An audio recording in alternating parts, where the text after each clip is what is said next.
All right, hello everybody. Welcome to Building a Content and Social Media Machine. Excited to have you here. Appreciate you jumping on today. This is our March 2021 training and excited to have everybody here.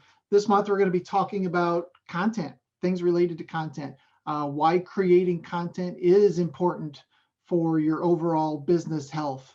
The four pieces to what we call our content creation formula. So we actually have a formula that you can use to apply to your content creation process. What is good content? What is bad content? What is poor content? Headlines. We're going to talk a lot about how to build really good headlines. What are some different ways to go about creating those to get people's attention? And then how to leverage social media to get eyeballs on that content that you are creating. And then lastly, I'm going to mention a tool that can help you kind of automate some of your social media efforts. If you do have questions along the way, go ahead and just speak up, unmute yourself, speak up. And I prefer to have some sort of an interactive type of event. So if anybody has any questions or anything along the way, just go ahead and interrupt me, and I will do my best to answer those questions as promptly as I can. I'll put my headphones on here. As for us, we are window treatment marketing pros. My name is Will Hankey, and my daughter Amber is my sidekick in this fun thing that we're doing. Our company was rated last year as one of the top rated SEO agencies in the country, which was pretty exciting. I also have a book. If you don't have my book yet, Triple Your Window Treatment and Awning Leads, let me know. I'll get one out to you as complimentary. Just stick it in the mail. You can get more information on that at wtmarketingpros.com/book. That would be the easiest way to do that. We are a veteran-owned business, family-owned business as well. So today we're talking all about content and what you need to do to build it, to create it, to improve it, all of that stuff. The first thing and the biggest piece of building content really is that it builds your credibility. If you're typing in something into Google, let's say you're typing in awnings Los Angeles, right? The companies that come up first on that have built content that ranks for that particular phrase. From a searcher's standpoint, they immediately assume those are the best options, right? Those are the trusted results. And that's typically true, right? If they're bad results, they're probably not going to rank as well. But building content over time for, hundreds, if not thousands of different potential phrases can really increase your credibility online, obviously increase your ranking, some other things along those lines as well. It also builds your email list. So if you are not currently attracting people to your business and getting those email addresses, this is a big thing that you need to be paying attention to. There's a saying in my world that the money's in the list, right?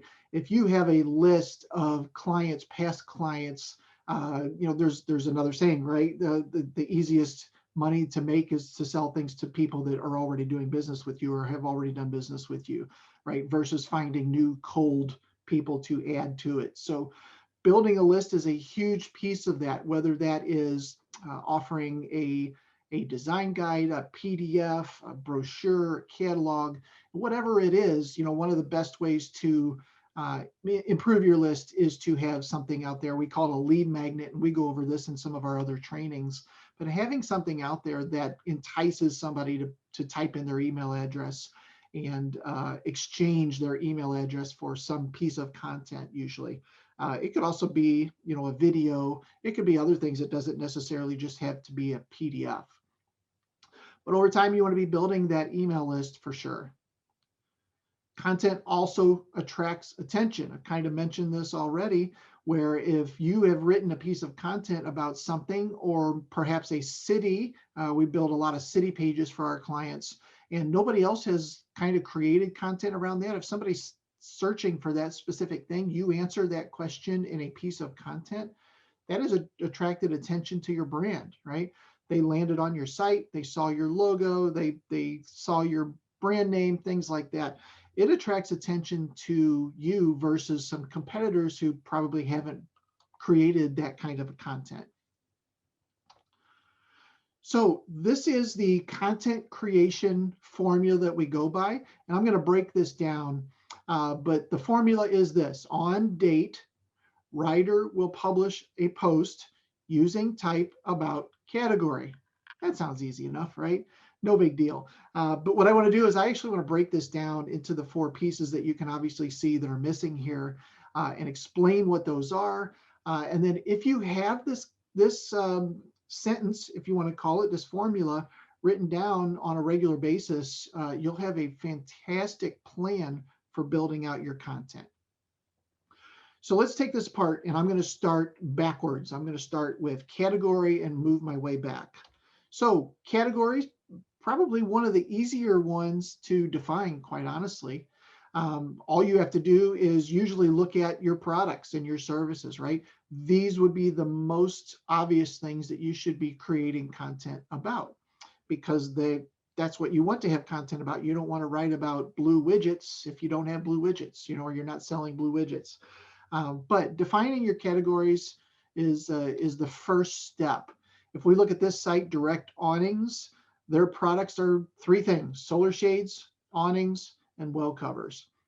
What do they want to rank for? These 3 things. So building content around these 3 topics in general is a fantastic way to start gaining momentum.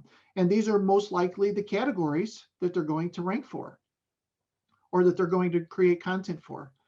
The other thing you see here is service areas. So I mentioned cities as well. It's definitely worth considering cities as one of your categories too, so that you can, so in this case, they can write about solar shades in Denver, solar shades in Newcastle, awnings Denver, awnings Aurora, all of these different locations around them, and start to create more specific content around that.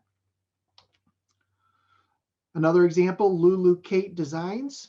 So you can see right there on their main navigation, embroidery, custom home decor, gifts.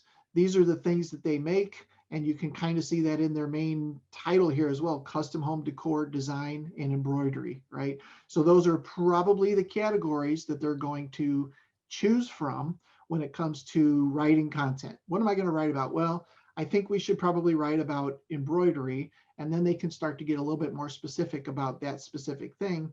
But that is the overall category that they're considering. So it's definitely important to figure out what your categories are. From a standpoint of the website, when you're creating content on your website, and one of the things in WordPress is to choose a category. We recommend 1 or maybe 2 categories max that you choose for one piece of content.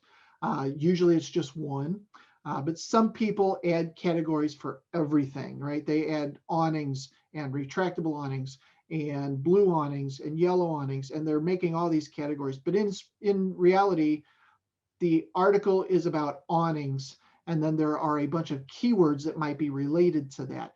So your overall category number should be pretty small. It should be less than 10 in most cases, maybe even less than 5 very top level categories. Now from there, you can get more specific, as we'll talk about, with what kind of topics are you going to write about in those specific categories, things like that. But overall, 10 max when it comes to categories. So that's how you kind of figure that out. In most cases, it is your products and or services. All right, moving backwards, now let's talk about type. So this is in relation to what type of content are you going to create? And there are 4 types of content that you could create. 4 different ways you could do it. The most common is text. It's a blog. It's also probably the most powerful when it comes to ranking your site, because Google can see the text. They can read the text. They understand what it is that this page is about. Insofar that Google has built things like their knowledge graph, and their knowledge graph understands relationships between different words, right? So as you're creating a piece of content, they understand how other words interact with that. And you could, in theory, write some different pieces of content and rank for phrases that are not mentioned on that content because they understand those relationships. The example I always use is if you have a blog about spaghetti, right?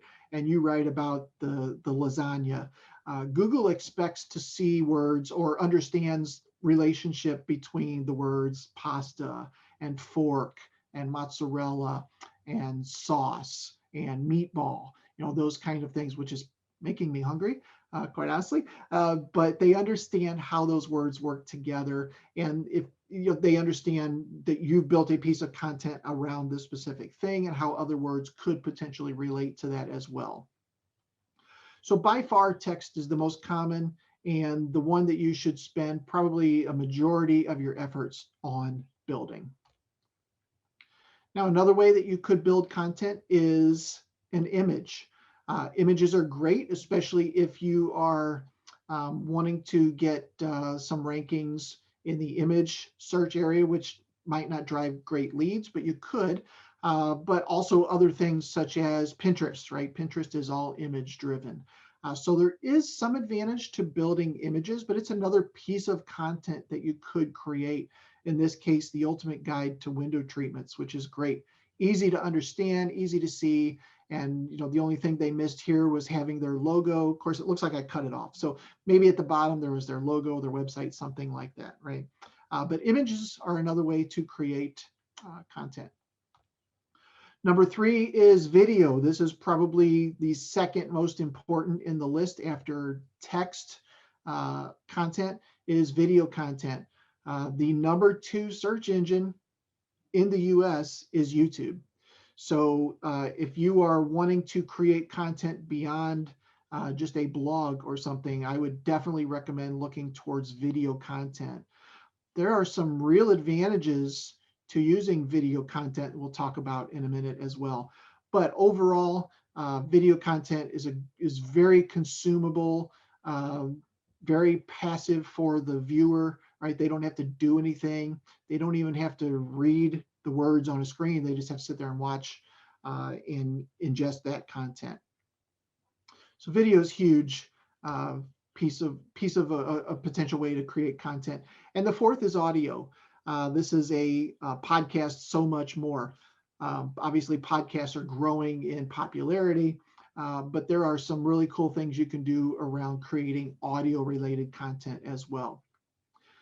Now, the one thing I mentioned earlier is the potential for video is pretty big, and here's why. If you create a really good piece of content around one of your products or a service that you do, one really cool thing you could do is you could pull that audio out and make that a podcast.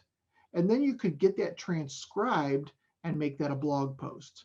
So the great thing about video is it becomes 3 out of 4 pieces of content immediately, right? It's so easy. Obviously, there's a little work behind it, but of all of these, if you're comfortable with the camera, or you're comfortable with creating that kind of stuff, video is a great way to go because it is a triple threat, right? It has 3 different ways that it can be put out onto different platforms for your business. So definitely worth looking into. You see us doing a lot of video, including this one right here, for this exact reason. It can be sliced and diced and put in multiple locations. All right. Any questions about steps 1 or 2, category or the content type, before I go on?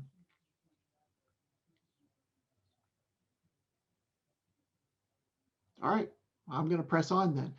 All right, so step number 3 is finding writers. Now, if you are one of our clients, we have writers on staff, and this is exactly what they do. They understand our formula.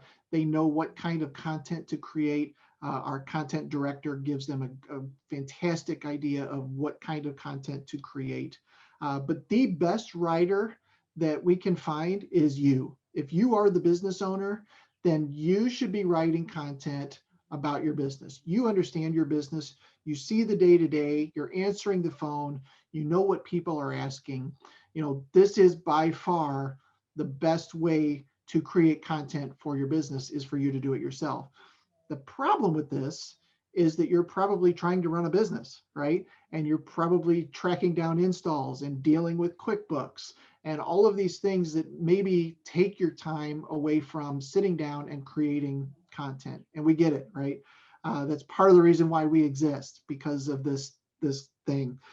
But if you have time on a Sunday afternoon to put down some thoughts around some content, then this is a great way to do it, is by writing it yourself.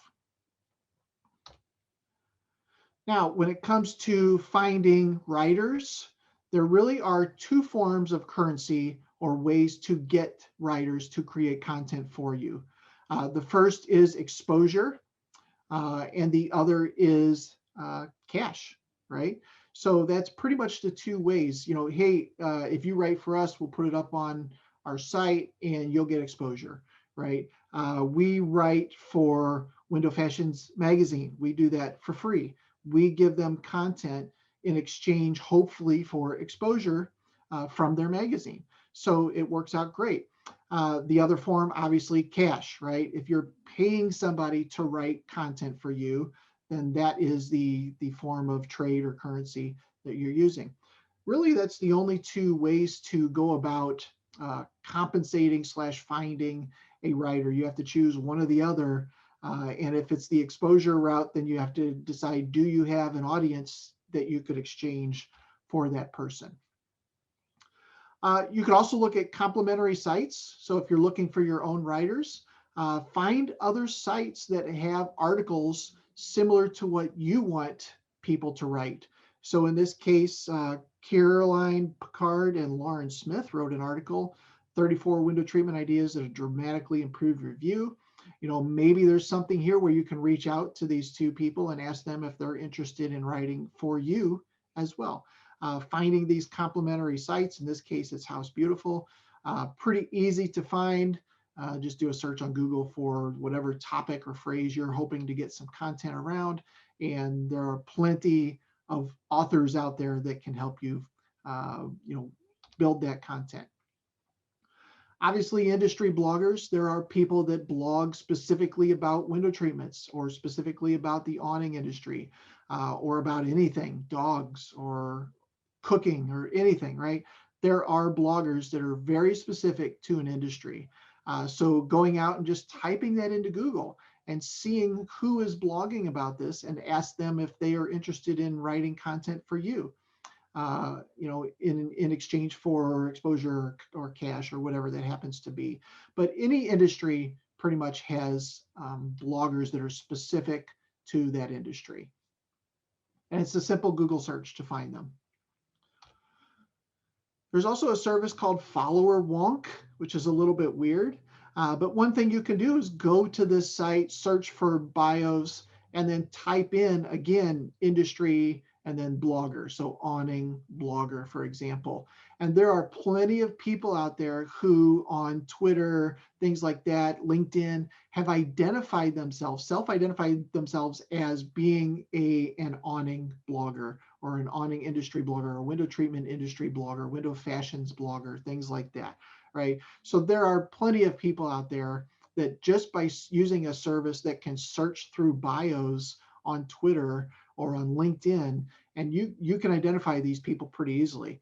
From here, in this case, you can see Eat, Drink, and Be Skinny, 9,000 tweets. They're following around 16,000 people, and they've got 25,000 followers, right? So obviously they've got some decent authority online. It may be worth spending some time to start to build a relationship with those people. Again, FollowerWonk. I don't think it's free, but I think it's pretty reasonable if you're trying to find different writers. Another way you could do it is build an actual Write for Us page. So doesn't work as well as going out and being a little bit more proactive, but it's very possible that people could actually stumble on your site, find your site from something, see that you have a Write for Us page where they just fill out some information, give you, their information, and submit their resume, if you will, to become a writer for you. So when it comes to what to pay for content, one of the things that we've done in the past is use sites like this, ProBlogger. Jobs.problogger.com is a great way to go out and see. Basically what this is people who need content are posting their articles on here along with what they're willing to pay for somebody to write that piece of content. So what you can do is go to the site and kind of reverse engineer it, right? Go here and say, okay, who's looking for content that I need, and what are they offering to pay their writers to write this content? The one thing here about this is you have to consider that these are one-off jobs a lot of times. They're not ongoing writing gigs for people. These are just, I just need an article to write for this particular thing. Some of them might be longer term, but in a lot of cases, they're just looking for one specific piece of content for something. But still, you can get a pretty good idea of what they would be willing to pay for that piece of content, and that'll give you an idea of what you need to offer in exchange. All right, step 4 is to start to build the plan for the foundation. And by this, I mean, we're going to get into the 4th piece of the formula, which is on date, right? So now that we have a writer, we have what category they're going to write about. We've got all those pieces kind of in place. Now we need to figure out a plan to start to publish this content on a regular basis, right? So one of the obvious easy ways to do this is with Google Calendar. Just create a calendar that is around, every Monday, we're going to create a new piece of content. And that content will be written, published, and live in 3 weeks, right? So every week you've got, over time, you've got something going out live, and you've got other things being written. Whatever schedule you want that to be. Again, as a business owner, it might be 1 piece a month, right? It might be 2, it might be 3, but what I would recommend is to start with 1 and make sure that you can consistently do that. One thing that does is that teaches Google that on such and such day, it seems like this website is always putting out a new piece of content, whether that's the 1st of the month or whatever your plan is. Every Monday between 5 and 6 a.m., they're putting out another piece of content. And over time, Google will start to learn that rhythm and expect content from your site on that particular rhythm. So that is one really cool thing you can do if you have a calendar kind of in place. Decide what that publishing schedule looks like, stick to it. One thing you don't want to do is the opposite. You don't want to say, you know what, we're going to blog every week for the rest of the year. And 2 months in, you're like, I'm really tired of doing this, right? It is a lot of content, a lot of work to start doing that every week. So what happens is, as that starts to trail off, you've started to teach Google that you're doing this, and maybe they've started to reward you with higher rankings. And then all of a sudden it starts to trail off because Google is not in a hurry to rank you, right? So they might start ramping up like this, but at the same time, you're ramping down and stopping because you're not seeing the results. So it's better not to burn yourself out and just start on a very consistent, low stress calendar schedule. And you can always ramp up, right? If you see that 1 piece a month is pretty darn easy, you could easily do 2, that's fine. Then you're teaching Google additional things instead of the opposite, right? You're teaching them one thing when in reality, you've already given up and you're on something else. So decide on a good publishing schedule, don't overdo it. And kind of stick to it. So topic ideas. When it comes to creating ideas, there are some easy ones, right? How to do such and such with my product, or areas that we service, you know, for retractable awnings or something like that. There are some really easy ones you can come up with, but there are other ways that you can create topic ideas too. You just need a list, right?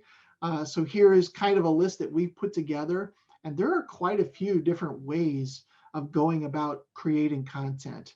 Obviously, like I said, the how-tos or the product reviews are great. Case study is another really good one. Research or a what if this were to happen. Obviously, if you do some sort of a survey and then take those results back and write something about that, that's a great way to create content. Controversy can be another good one if you're willing to go that route for your business and stick to your guns about something. It is a good way to get eyeballs on your brand, good or bad, maybe, right? One of the best things you can do is just listen to your customers. Just listen to what they're saying. Are they asking the same questions? When somebody calls prior to setting up an appointment, are they always asking the same types of questions? Do you do this thing? Or do you have this product? Those are things you can write about. Those are pieces of content that you can add to your site. And what can happen, quite honestly, in this case, is as you answer those questions online, you know, you're getting one phone call a day with this question. As you answer that question and create that traffic on your website, there might be 10 or 20 or 50 or 100 people that are asking that same question in their head. They're just not picking up the phone to call you, right? So there is some super fantastic opportunity when creating content, especially things that you keep hearing over and over. You can reach a much broader audience by putting that content online, because most likely other people are thinking those same questions. So definitely listen to your customers. And, you know, maybe on here there's poll/survey. Maybe it's even surveying your customers about a specific product or something. Maybe at time of install or after the install, there's a short survey of 3 or 4 questions related to the product. What did you think you were getting? You know, what did you end up getting? Why the difference? Why the change? Why the upgrade? Why the downgrade? Things like that would be good questions to ask at that time. Also, listening on social media. There are some really cool tools on social that you can use to start to see what people are talking about as well. So I think the best one is listening to your customers, but social media is a close second when it comes to what people are talking about at this specific time. One of our favorite tools is Google Alerts, google.com/alerts. What you can actually do is set up an alert for every time somebody mentions the word awnings. I probably wouldn't recommend doing that, because that's probably, you know, mentioned hundreds of thousands of times a day, and you'd end up getting a lot of email about it. But you can be more specific around specific phrases. And you see these are in quotes here. So if you put a quote around a phrase, then it will only email you every time that phrase is used online. But Google actually just emails you and says, here are new web pages online that used this phrase. And those are great, because now you can see what other people are writing about that topic. And maybe there are some really good pieces you can take from this, even from your writer's standpoint. They could have Google Alerts set up and start to learn about specific topics and things as well. So Google Alerts is a great tool. We use it quite often. You can also recycle some of your old stuff. So content creation is not always about coming up with new topics. Sometimes you may have topics on your site that maybe are ranking on page 3 or page 4, and they just need to be updated, and they just need some fresh life breathed into those. We do this a lot for our clients that have blogs that are 5 or 6 years old, even 3 years old, that maybe ranked really well for a while and have started to taper off as other competitors build content around those same things. One thing that Google rewards is freshness. So they have part of their algorithm is freshness, right? So the newer the content, the fresher it is, the more chance it's going to rank higher. So one thing that we do for clients is we take some of those older blogs that maybe were ranking really well and have fallen down to page 2 or 3 or 4, and we breathe new life into them. We rewrite the article, expand on the article, and then repost that with a new publish date, same URL, new publish date, and Google treats that as new, updated, fresher content, and you can see it bump right back up in the cycle of your overall rankings. So as your site gets older and older, there are probably pieces of content that just need to be freshened up from time to time, and it's something that we do quite often for our clients. Another great resource is Yahoo Answers. I think it's answers.yahoo.com, but you can go out there and type in something about a topic, and it will show you what people are typing in using those keywords. So you could put in there, awnings or window treatments or retractables or whatever it is, and see what people are asking about.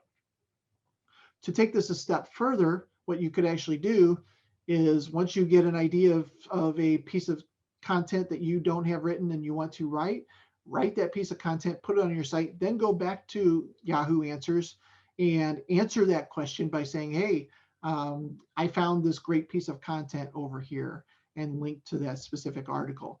Obviously, you don't want to be spammy about it. You don't want to be posting as Joe's Awnings, hey, I found this piece of content at joesawnings.com. That's going to be pretty obvious. But there are ways to go about doing this to help maybe drive a little traffic, as other people who are searching for those same questions might come across that and then bounce over to your website as the resource. But even if you don't go that route, just using Yahoo Answers to see what other people are asking questions about related to your industry is a great way to get topic ideas.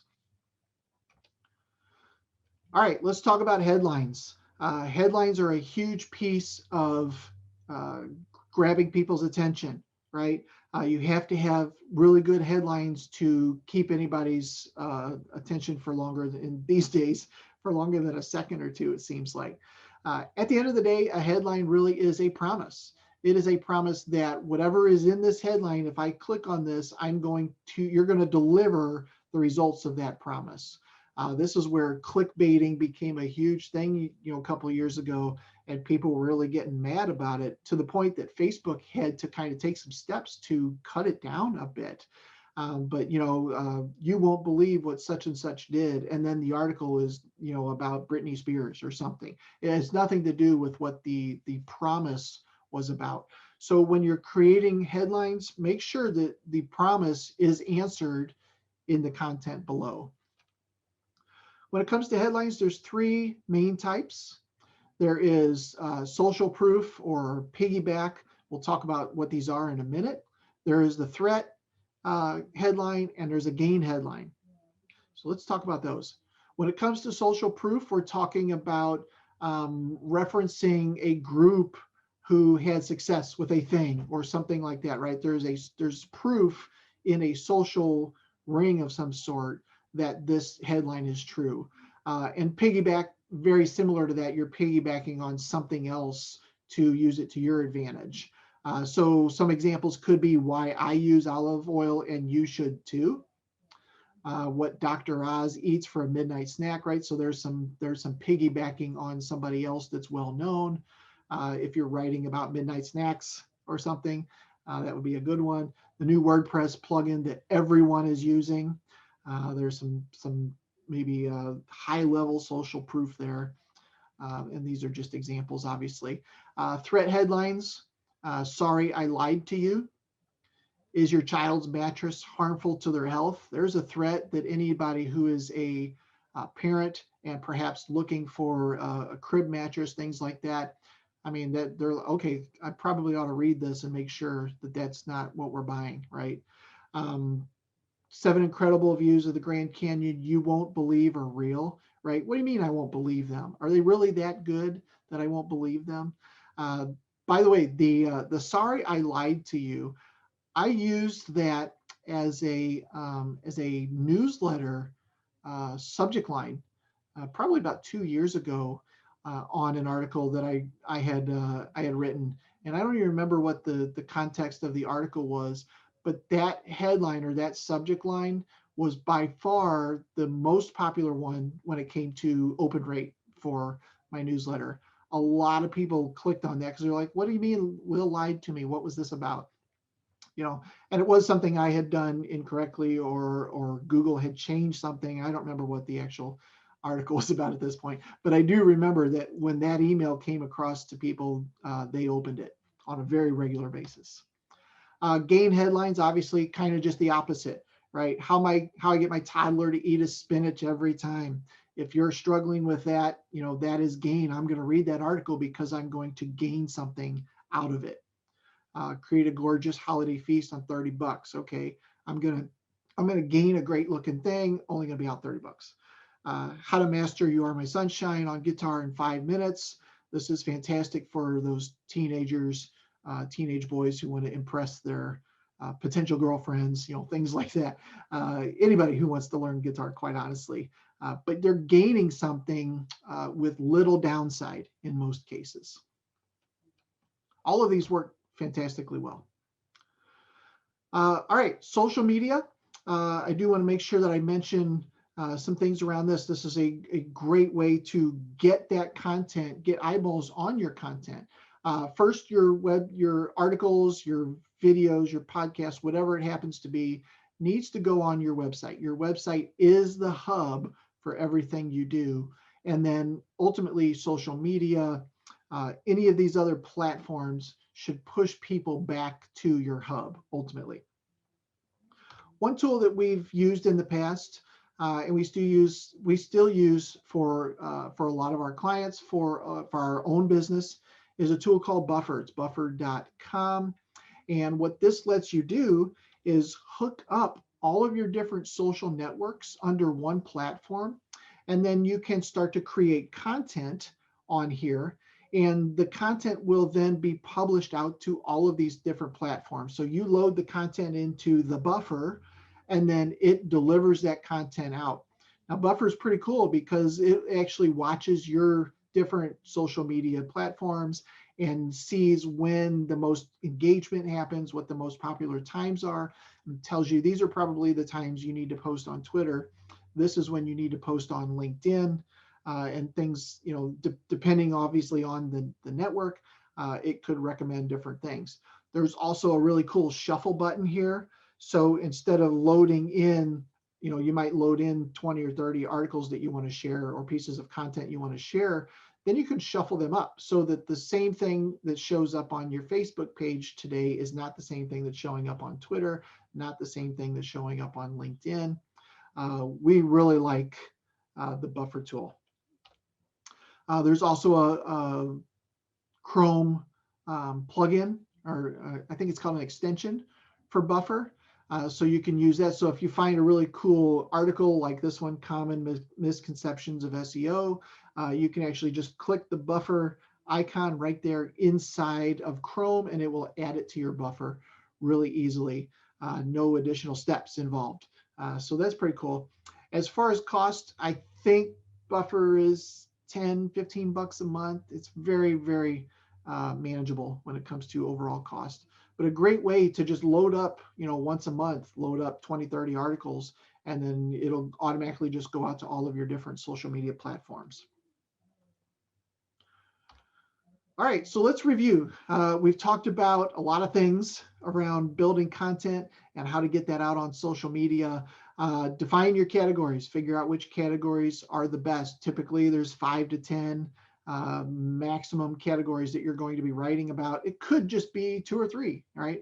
But in most businesses, it's between 5 and 10.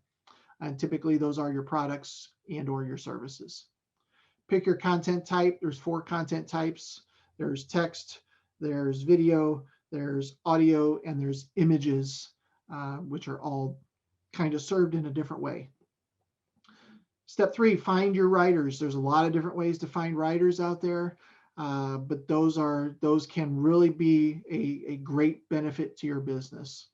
Step 4, start to build the foundation, start to put everything together, and then set a very specific schedule of when you're going to be writing these things.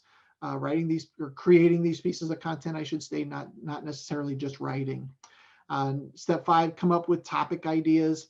Lots of different places to figure out what people are typing, what people are asking about, what your customers are asking over and over. Step 6, write awesome headlines. So get their attention, right? At the end of the day, this is a big piece of it. And even when it comes to SEO, writing the correct title, page titles and descriptions, this is where this gets really important as well. For people that are searching, they read that title or that description and say, okay, I'm going to click on that result. And then you need to deliver on that result, deliver on that promise that you made. And then step 7, share on social media. Make sure that you are sharing everything out on these different platforms. Buffer is a great way to do that with little effort on your end, more than just once a month, quite honestly. So, all right, any questions about anything that I've covered so far? Owana says, can you recommend some platforms where we can find writers? And how do we know they'll be able to write content specifically to the industry? Yeah. Finding writers could be that you use like services like I showed you, like FollowerWonk, and you find out what other people are writing about, people that are specifically and actively putting content out, and approaching them and asking if they would write for you. You can also find writers on Craigslist. There is a writing gigs category on Craigslist that you can post things out there and get content. Now, that content, those writers, probably not going to be industry specific, right? It's going to be a little bit hard to find window treatment writers when you do a Craigslist ad, but that's not necessarily a bad thing, right? Anybody can research, learn about something, and then create content around it. What else could you do? Reach out to other business owners that maybe have blogs, things like that, and ask them if they would like to guest post on your website. So there's a double bonus there, because you get a free piece of content and they get the exposure for it. So it's, plus they might share it to their social media. Look at the piece of content I wrote, over here on this other site. So that's another great way to do it. As far as content writers specifically for the industry, pretty hard to find, other than, like I said, just Googling, what other people that are already doing so, and reaching out to them. It's going to be a little bit higher cost, probably, if they even have time to do it. All right, any other questions? You can always just unmute and toss your question out to me there as well.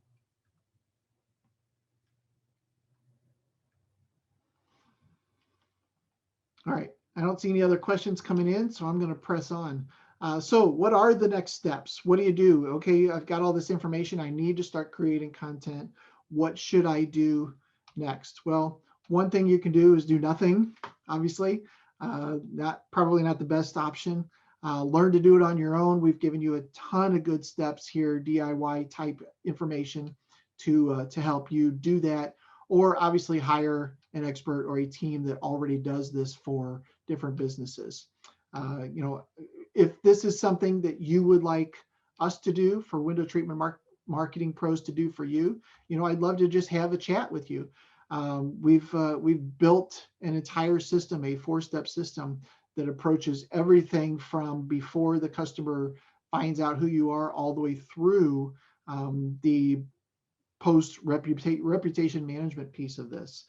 We'd love to kind of chat with you about all of the different pieces that we put into place. And it's not just content. Content is obviously one step here, but there are a lot of pieces to the system to really start building something of authority online. If that's something that you're interested in, I'd love to have a chat with you. We only work with one client from every market, so there is no competition in your area that could also be trying to rank for the same things. Well, they could be there, but they're not going to be hired. They're not hiring us to do so. But I would love to have an opportunity to chat with you about it. You can go to wtmarketingpros.com/strategy, set up a quick call, and I'd love to learn more about what you're up to and what your big plans are for 2021. We're still early in the year, and want to see a bunch of businesses succeed this year. So thank you again for the opportunity to bring this content to you. And I appreciate your time today. If you do have any other follow-up questions, make sure to reach out to me. Be happy to answer those. And again, if you want to talk strategy, visit our website, wtmarketingpros.com/strategy. Thank you very much. Appreciate it. Mike says, love these webinars. All great info. Thank you. I do appreciate your time, Mike. I know that you're busy as well. So thank you. Hope you all have a great day. Take care.